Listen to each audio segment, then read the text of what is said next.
This is me testing and comparing podcast microphones under $100. I've spent the last 2 weeks hunting down the 5 best-selling models, compared their design, features, and build quality side by side, but in all honesty, I would only consider these two.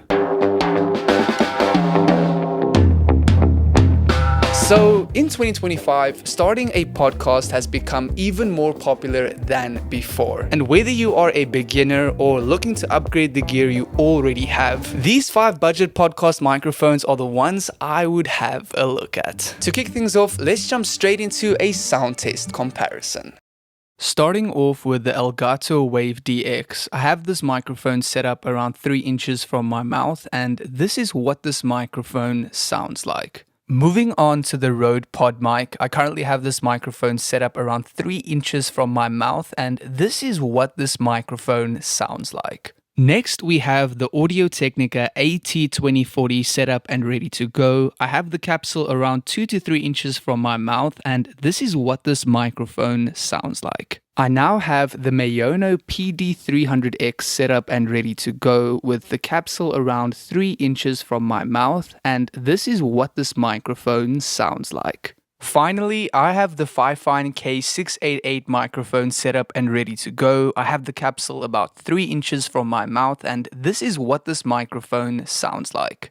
Now, having a listen to that sound test comparison, all 5 of these microphones sound really good. But before we decide on which sounds best, there's still a lot more details we need to consider. The Elgato Wave DX is highly rated on Amazon at the budget $70 price tag. It offers a solid metal build, the design is clean and compact, but compared to some of these other models, the sound quality is okay. And overall, it actually lacks quite a few features. In some instances, the same can be said for the AT2040 and the Pod mic. At $99, the Audio-Technica AT2040 offers a similar feel to the Elgato, but in terms of build quality and sound quality, it's a step up for me. Regarding the Pod mic, this microphone is by far the most popular XLR option under $100 on Amazon. I think the fact that this microphone looks better than the other two, offers a rock solid build, and ultimately offers a fuller, better balanced sound, it's clear why this Pod mic can be spotted in many setups. Now, the Fifine K688 and Maono PD300X is actually quite an interesting comparison. Offering both a USB and XLR option, and at $70, there is a reason over 2,000 K688 microphones are sold each month. But Maono recently released the similar looking PD300X, and in terms of weight and build quality, it's definitely a step up from the K688. I mean, the Fifine is at a great price point, but once you have the Maono running through its software and you've tweaked a few settings, it just sounds so much better than the Fifine. Even just the podcasting setting in the software is a big step up. Now, I think it's pretty clear which 2 microphones I would consider for a budget podcast setup in 2025. If you're looking for an XLR option only, the Pod mic is a no-brainer. And if you're looking for both USB and XLR options, the PD300X is as good as it's going to get under $100.